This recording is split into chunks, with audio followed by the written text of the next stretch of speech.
Hello बच्चों, स्वागत है आप सभी का आपके प्यार सा यूट्यूब चैनल पांडे सर में। तो मैं मणिकांत पांडे फिर से आप सभी का दिल से स्वागत करता हूं। आई होप आप लोग मस्त होंगे, स्वस्थ होंगे। तो आइए आज का सेशन जो है स्टार्ट करते हैं। आज 10th क्लास का ज्योग्राफी हम लोग पढ़ने वाले हैं और मोस्ट वीवीआईपी क्वेश्चन सब पढ़ने वाले हैं। क्या पढ़ने वाले हैं? मोस्ट वीवीआईपी क्वेश्चन, जो कि सब्जेक्टिव है। पहले बता दें, इसमें जो पहला है हम लोग संसाधन के विषय में पढ़ेंगे। संसाधन क्या है? तो आइए संसाधन जानते हैं, संसाधन है क्या। तो संसाधन लिखा हुआ है यहाँ, मानव की आवश्यकताओं को पूरा करने वाले सभी जीव जंतु वस्तु एवं पदार्थ संसाधन कहे जाते हैं। आप लोग को समझ में आ गया होगा। छोटा सा डेफिनेशन है, 2-3 नंबर के लिए पूछा जाता है। ज्यादा लिखने का बड़ा चढ़ा के कोई जरूरत है नहीं। प्रश्न पत्र होता है, उसमें साफ साफ लिखा होता है, अभ्यर्थी अपने शब्दों में उत्तर दे। अपने शब्दों में मतलब क्या? आप भोजपुरी बोल रहे हो तो भोजपुरी नहीं लिखना है जाकर के, ठीक है। अगर अदर कोई स्टेट से है, कोई अलग अलग अलग भाषा बोलते हैं, तो उस सब भाषा को लिखना नहीं है जाकर के। आपको क्या करना है, सिंपल से हिंदी में ही आपको अपने भाषा में, आपको क्या समझ में आ रहा है इससे, आप इस प्रश्न से क्या समझते हो, संसाधन किसे कहते हैं, तो आप उसके विषय में लिख सकते हैं। तो मानव की आवश्यकताओं को पूरा करने वाले सभी जीव जंतु वस्तुएं एवं पदार्थ संसाधन कहे जाते हैं। क्या कहे जाते हैं? संसाधन कहे जाते हैं, ठीक है बच्चों। तो अब जैसे हम लोग बोल सकते हैं भूमि जल वायु, है ना। भूमि जल वायु मिट्टी खनिज पदार्थ खेत तालाब इत्यादि सभी संसाधन है। क्या क्या है? सभी संसाधन है। यहां तक कि मानव भी एक संसाधन है, ये भी कह सकते हैं। क्या है? संसाधन है, ठीक है। अब देखिए, संसाधन को दो भागों में बांटा गया है। पहला आपका हो जाएगा प्राकृतिक संसाधन, दूसरा हो जाएगा मानव निर्मित संसाधन। आइए प्राकृतिक संसाधन के विषय में जानते हैं। प्राकृतिक में पाए जाने वाले सभी जीव जंतु वस्तुएं पदार्थ प्राकृतिक संसाधन है। इस दृष्टि से बच्चों, इस दृष्टि से भूमि भी तो प्राकृतिक संसाधन है, मिट्टी भी तो प्राकृतिक संसाधन है, जल भी तो प्राकृतिक संसाधन है। छोटे बड़े जीव, वन पवन सूर्य प्रकाश, ये सब कभी क्या है? समुद्री जल, ये सब क्या है? इत्यादि, ये सभी संसाधन है। और कौन सा संसाधन है? प्राकृतिक संसाधन है। हम 1 मिनट के लिए अगर आपको एकदम थोड़ा सा सरल शाब्दिक अर्थ में समझाना चाहे, तो आप अपने घर में गाछ वृक्ष जो जंगल उंगल होता है, वो भी आपका प्राकृतिक संसाधन है। क्या है? प्राकृतिक संसाधन। कैसे बताइए सर? देखिए, आपको उसको बोना नहीं पड़ता, आप उसको एक दिन पहले क्या कीजिए, फेंक दीजिए उठा करके। उसका जड़ जो समित उठा करके फेंक दीजिए, दूसरे दिन वो फिर पनप जाएगा, या तीसरे दिन चौथे दिन वो फिर पनप जाएगा। तो ये क्या होता है? प्राकृतिक रूप में ये फिर से क्या होता है? पूरा होते रहता है। मिट्टी हो गया, वनस्पति हो गया, वनस्पति में आपका हो जाता है ना वन वगैरह, है ना कि नहीं? समझ गए ना। जैविक संसाधन होता है, खनिज संसाधन होता है, ये सभी क्या है? प्राकृतिक संसाधन है। दूसरा है मानव निर्मित संसाधन। मानव निर्मित संसाधन से तो आप समझ ही गए होंगे कि मानव जो स्वयं निर्माण करे उसे मानव निर्मित संसाधन कहते हैं। बिल्कुल ये लिख दीजिएगा बच्चों जाकर के, इधर उधर कुछ नहीं। देखिए, प्रश्न पत्र में आपका साफ साफ लिखा होता है, अभ्यर्थी जो है अपने शब्दों में उत्तर दे।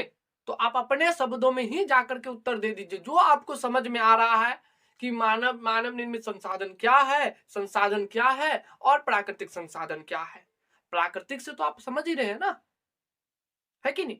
तो इसी प्रकार अब मानव निर्मित संसाधन, मानव जो है अपने श्रम से कई प्रकार की वस्तुओं का क्या करता है? निर्माण करता है। कई प्रकार के वस्तुओं का क्या करता है? निर्माण करता है। प्राकृतिक वस्तुओं के स्वरूप, प्राकृतिक वस्तुओं के स्वरूप एवं गुण में परिवर्तन ला करके क्या करता है? जैसे मकान हो गया आपका, वो परिवर्तन करता है। जैसे मकान हो गया आपका, क्या हो गया? मकान हो गया आपका। और क्या हो गया? कार्यालय भवन हो गया आपका। क्या हो गया? कार्यालय भवन भवन रेल मार्ग, सड़क, ये सब क्या है बच्चों? मानव निर्मित है ना, हम लोग निर्माण करते हैं ना। हाँ? ईश्वर आकर के बना करके तो नहीं गया कि तुम्हारा रोड सड़क खराब है बाबू, तुम छोड़ दो, हम कल आकर के बना रहे हैं, अभी टाइम है नहीं मेरे पास, तो कल आकर के बना रहे हैं। नहीं ना। इसको कौन बनाता है? हम मानव बनाते हैं, हम मानव निर्माण करते हैं। टेबल ब्रेंच कुर्सी इत्यादि, आपके पास जो बोर्ड है, ब्लैक बोर्ड वगैरह इत्यादि, ये सब बाबू मानव निर्मित है। जो भी, अच्छा मोटरसाइकिल साइकिल, ये सब क्या है?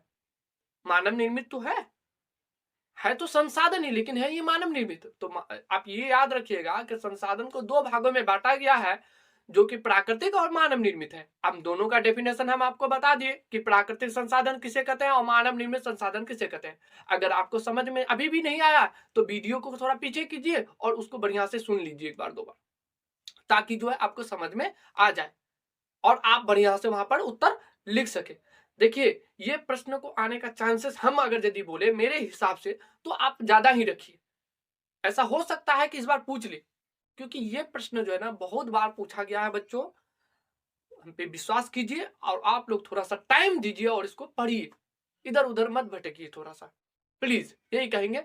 और दूसरा प्रश्न की ओर बढ़ते हैं। अब हम लोग पढ़ने वाले हैं आपदा किसे कहते हैं, आपदा कितने प्रकार के होते हैं। ठीक है बच्चों, तो आपदा जो है, आपदा से आप क्या समझते हैं, हमारा प्रश्न है आपदा से आप क्या समझते हैं। मोस्ट इंपोर्टेंट प्रश्न है बच्चों।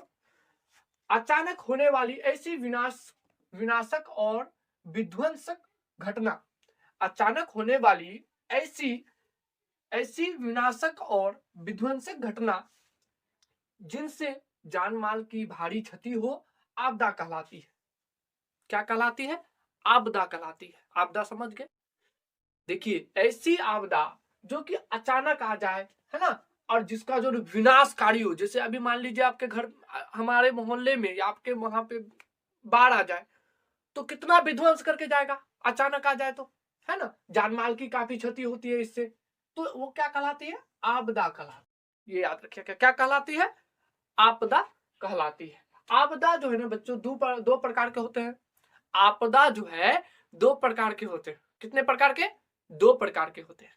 एक होता है मानव जनित आपदा और दूसरा होता है प्राकृतिक आपदा। तो पहला हमारा है प्राकृतिक आपदा। आइए प्राकृतिक आपदा जानते हैं। प्राकृतिक आपदा किसे कहते हैं, प्राकृतिक आपदा से क्या मतलब है, प्राकृतिक आपदा क्या है। वैसी, या फिर बोलेंगे वैसी आपदा जो प्राकृतिक परिवर्तनों के फलस्वरूप, वैसी आपदा जो प्राकृतिक परिवर्तनों के फलस्वरूप आती है। ऐसी आपदाओं पर हमारा कोई नियंत्रण नहीं होता है। ऐसी आपदाओं पे हमारा क्या होता है, कोई नियंत्रण नहीं होता है प्यारे बच्चों। वैसी आपदा को हम प्राकृतिक आपदा कहते हैं। अगर मान लीजिए अगर भूकंप आया, रुक लीजिएगा, है, पकड़ के एकदम खड़ा हो जाइएगा, अरे बाप रे बाप रे बाप रे, ऐसा संभव है, बिल्कुल नहीं है। अगर रोक लीजिएगा तो फिर ठीक, बहुत बढ़िया बात है, गुड लक, आप बढ़िया है। ठीक है, तो जैसे हो गया आपका भूकंप, अभी हम बताएं ना, भूकंप हो गया, भूकंप आ गया तो आप रोक के दिखाइएगा तो नहीं पाइएगा। ठीक है, भूस्खलन हो गया, अभी कुछ दिन पहले हो गया था, एक आध महीना हो गया, नेपाल में भूस्खलन हुआ था, 2 व्यक्तियों की जान चली गई थी, बिहार की, ठीक है, जो कि किशनगंज जिला का था। ठीक है, बाढ़, बाढ़, ठीक, सुनामी, महामारी इत्यादि, ये क्या है, प्राकृतिक आपदा है। ये प्राकृतिक आपदा के अंतर्गत आता है, ध्यान रखिएगा। किसके अंतर्गत आता है, प्राकृतिक आपदा के अंतर्गत आता है। तो जिसपे आपको नियंत्रण ना हो वैसी घटना को हम प्राकृतिक घटना कहते हैं, प्राकृतिक आपदा कहते हैं। क्या कहते हैं, प्राकृतिक आपदा कहते हैं। आपदा से आप समझ गए किसे कहते हैं, प्राकृतिक आपदा। चलिए ठीक है, एक होता है आपका मानव जनित आपदा या फिर मानव निर्मित आपदा। आप दो में से एक बोल सकते हैं, मानव जनित या फिर मानव निर्मित आपदा। जो मानव स्वयं निर्माण करे वैसी आपदाओं को मानव निर्मित आपदा कहते हैं। क्या कहते हैं प्यारे बच्चों, मानव निर्मित आपदाएं कहते हैं। क्या कहते हैं, मानव निर्मित आपदा कहते हैं। ध्यान से सुनिए और याद रखिएगा, प्रश्न यहीं से आने वाले हैं। ठीक है, तो मानव जनित आपदा वैसी आपदाएं जो मानव निर्मित संसाधनों या मानवीय क्रियाकलापों के कारण घटित होती है, जैसे प्रदूषण, आतंकवाद, बम विस्फोट, रेल दुर्घटना, सड़क दुर्घटना इत्यादि जो है ना बच्चों, ये सब क्या है, ये सब मानव निर्मित मानव जनित आपदा है। क्या है, मानव निर्मित मानव जनित आपदा है। आप लोग नीचे आप और आगे अगर यदि लिखना चाहते हैं तो आप यहाँ पर से लिख लीजिएगा। जैसे हम यहाँ पे लिखे हैं प्रदूषण, आतंकवाद, उसके बाद आप लोग और भी लिख सकते हैं, जैसे दुर्घटना, रेल दुर्घटना हो गया, सड़क दुर्घटना हो गया, ये बम विस्फोट हो गया, ये सब क्या है, ये सब मानव निर्मित मानव जनित आपदा है। ध्यान रखिएगा प्यारे बच्चों, मिस्टेक नहीं कीजिएगा, समझ गए। बहुत सिंपल सी भाषा में लिखा हुआ है, आप लोग एक बार जरूर पढ़िएगा, जरूर समझिएगा इस चीज को, ताकि जो है एग्जाम में चूक ना हो सके आपसे। ठीक है, तीसरा प्रश्न है बच्चों, बिहार में बाढ़ की स्थिति का वर्णन कीजिए। ठीक है, बिहार में जो है ना बाढ़ की एक सबसे बड़ी चुनौती अगर कुछ है बच्चों तो वो बाढ़ की सबसे ज्यादा, समझ गए, तो और ये सवाल आप बिहार बोर्ड से हैं और बिहार का एग्जाम देने जा रहे हैं और बिहार से रिलेटिव कुछ प्रश्न हो ही ना, ऐसा हो ही नहीं सकता है। ये बात एकदम लिख लीजिए, एकदम बिल्कुल सही बता रहे हैं। तो चलिए आइए फिर क्या पढ़ते हैं। क्या है? बिहार में बाढ़ की स्थिति का वर्णन करें। बिहार के किसी न किसी भाग में प्रतिवर्ष बाढ़ का जो ना आना इस राज्य की नियति बन चुकी है। इस राज्य की क्या बन चुकी है? नियति बन चुकी है। किस राज्य की बच्चों? बिहार राज्य की। किस राज्य की? बिहार राज्य की जो है प्रतिवर्ष बाढ़ आना एक नियति बन चुकी है। ठीक है, नियति बन चुकी है। उत्तर बिहार के पूर्वी क्षेत्र सबसे अधिक बाढ़ प्रभावित क्षेत्र है। क्या है? सबसे अधिक बाढ़ प्रभावित क्षेत्र है। बाढ़ प्रभावित क्षेत्र है। इस क्षेत्र में नेपाल से आने वाली नदियों द्वारा भारी मात्रा में जल विसर्जित किया जाता है। बिहार की कोसी नदी तो बाढ़ के रूप में एक अभिशाप है। जी बच्चों, बिहार का जो कोसी नदी है, जिसको आप लोग शोक नदी भी कहते हैं, वो जो है ना बहुत प्रबल रूप से एकदम बाढ़ लेकर के आता है। समझ गए? बिहार में कोसी नदी बच्चों सबसे बड़ी चुनौती है। कोसी नदी तो बाढ़ के रूप में एक अभिशाप है बिहार के लिए। ठीक है, इसके अलावा कमला, भूतही, बलान, गंडक आदि नदियां भी बाढ़ लाने में विख्यात है। ये नदियां भी क्या करती है? बिहार में बाढ़ ला करके फेंक देती है। अब झेलो, हम झेलते हैं, है ना। दक्षिण बिहार में पुनपुन, सोन, फल्गु। बिहार में कौन कौन बच्चों?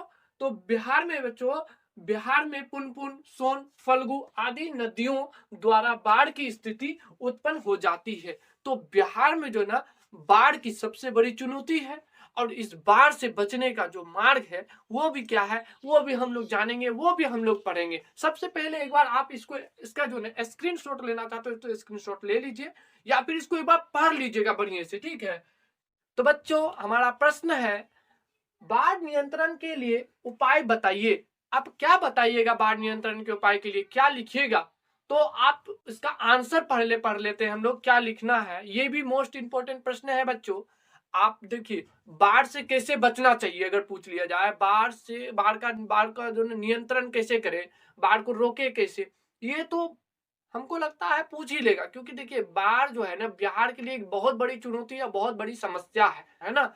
तो देखिए हमारा प्रश्न है बाढ़ की विनाश लीला को रोकने के लिए बांध और तटबंधों के निर्माण के द्वारा इसे रोकने का प्रयास किया जाना चाहिए। क्या करना चाहिए बच्चों? तो बाढ़ की जो विनाश लीला को रोकने के लिए क्या करना चाहिए? बांध और तटबंधों का निर्माण करना चाहिए। बांध समझते हैं? जो ऊंचा ऊंचा बांध होता है, जैसे कि आप देखेंगे कहीं पे नदी के किनारे ज्यादातर देखेंगे कि बांध बना दिया जाता है, ऊंचा ऊंचा तटबंधन बना दिया जाता है कि वहां से जो ना पानी जो है गांव में या फिर शहर में प्रवेश ना कर सके। समझ गए? तो हम क्या बोलेंगे? तटबंधों का के निर्माण द्वारा इसे रोकने का प्रयास करना चाहिए। देखिए प्रयास ही कर सकते हैं, यथासंभव जितना भी हो सकता है उतना नहीं कीजिएगा। अब बाढ़ रोकने के लिए क्या नदी में कूद जाइएगा? नहीं, ऐसा मत कीजिएगा, गलती से भी नहीं। तो किया जाना चाहिए। और नदियों पर बांध बनाकर कृत्रिम, और नदियों पे क्या करना चाहिए? बांध बनाना चाहिए। जैसा कि हम बताए आप लोगों को, नदियों पे क्या करना चाहिए? बांध बनाना चाहिए और कृत्रिम जलाशय का निर्माण तथा तथा दो बार हो गया बच्चों, एक बार देख लीजिएगा। वनीकरण वनीकरण नदियों के मार्ग में स्थान स्थान पर जल एकत्र करने की सुविधा करनी चाहिए। एकत्र जो है ना जगह जगह पे क्या करना चाहिए? जल को भी एकत्र करने की जो है ना जल एकत्र करना चाहिए। समझ गए? जल का जो ना हमें तो जल से नुकसान होता है बच्चों, बाढ़ वगैरह से नुकसान तो होता ही है, लेकिन जल भी हमारे जीवन में बहुत जरूरी है। जिससे कहीं ऐसे ऐसे देश, ऐसे ऐसे शहर है जहाँ पे जल जो है, पानी जो मिलना मुश्किल है, तो उसका जो ना उसको रोकने के लिए अगल बगल क्या करना चाहिए? गड्ढा कर देना चाहिए जिससे कि वो पानी वहां रुक जाए। इसको रोकने का यथासंभव हमें प्रयास करना चाहिए बाढ़ को। और बाढ़ रोकने का आप लोग समझ ही गए कि बाढ़ से कैसे बचा जाए, बाढ़ से कैसे नियंत्रण करा जाए। ठीक है। और अगर आपको यहीं पे अगर कोई पूछ लिया जाए कि आपदा के बचाव के किन्हीं उपायों के बारे में वर्णन करें, तो क्या लिखिएगा आप? आपदा आने पर, अगर मान लीजिए भूकंप आने पे क्या करना चाहिए, तो भूकंप आने पे सर गाछ वृक्ष पे चढ़ के नाचना चाहिए या खुले में घूमना चाहिए, है ना? सर भूकंप आने से घर से भाग जाना चाहिए।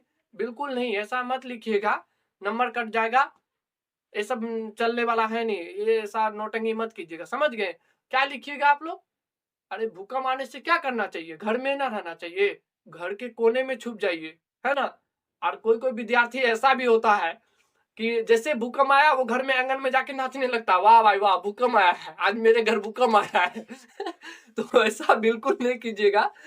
सो आप लोग क्या कीजिएगा, भूकंप अगर आए तो आप लोग जो है गाछ वृक्ष पेड़ पौधे से थोड़ा दूर रहिएगा, समझ गए? और अपने घर पे रहिएगा और एक कोने में चले जाइएगा। ये सब आप अपनी भाषा में उत्तर दे सकते हैं, इजी है ये सब प्रश्न को, ऐसा जरूरी नहीं कि कराना ही चाहिए। फिर भी आप लोगों के लिए अगर जितना हो सके हमसे, हम उतना अपने तरफ से हम कर ही रहे हैं आप लोगों के लिए, ठीक है ना? तो मेरा जो फर्ज है हम तो कर रहे हैं, और आपका फर्ज क्या है? वीडियो देख के सो जाना है ना? वीडियो देख के सो जाना है, उसके बाद क्या करना है? सुबह उठना है, ब्रश उरस करना है, घूमने चले जाना है। कोचिंग है तो कोचिंग चले जाना है, कोचिंग में जो पढ़ाया पढ़ाया, नहीं पढ़ाया तो फिर घर आकर के क्या करना है? मछली उछली बना करके आराम से खाना है। तो सो प्लीज विद्यार्थियों, बच्चों, इस तरह का मत कीजिएगा। आप लोग जो मन लगा करके पढ़िए, इतना ही बोलेंगे। देखिए, आपको भविष्य बनाना हो तो प्यारे बच्चों, मेहनत आपको आज करनी होगी, कल नहीं। कल का सहारा लेना छोड़ दीजिए। आज नहीं कल होगा, कल करेंगे, कल पढ़ेंगे, कल उठेंगे, कल ये करें। कल किसने देखा है बाबू? कल किसने देखा है? तो कल जो है ना, कल नहीं, आज जो करना आज करना, अभी करना है। पढ़ने का मन है, अभी पढ़ ली, ठीक है? तो ये सब होना चाहिए आप लोगों में। और कल का सहारा तो पहली बात लेना छोड़ दीजिए। और आज अगर आप मेहनत करते हैं तो कल आपका जरूर निखर के आएगा, ये मेरा वादा है। एक छोटा सा लाइन है, रख वो हौसला वो मंजर भी आएगा, प्यासे के पास चलकर समंदर भी आएगा, थक के ना बैठ ए मंजिल के मुसाफिर, मंजिल भी मिलेगी और मिलने का मजा भी आएगा, है ना? तो विद्यार्थियों, इसी जोश के साथ, इसी आगाज के साथ आज से आप लोग बहुत मेहनत कीजिए और क्या कीजिए, नाम रोशन कीजिए अपने माता पिता का, अपने गुरुजनों का, और मन लगा करके इसी प्रकार पढ़ते रहिए। आई होप कि आप लोग को ये प्रश्न सब अच्छा लगा होगा और आप लोग अच्छे से पढ़े होंगे, मन लगा करके एंजॉय के साथ पढ़े होंगे। तो आज के लिए मैं इतना ही कहना चाहूंगा, नेक्स्ट वीडियो में आपसे जरूर मिलेंगे। आज के लिए इतना ही। जय हिंद प्यारे बच्चों।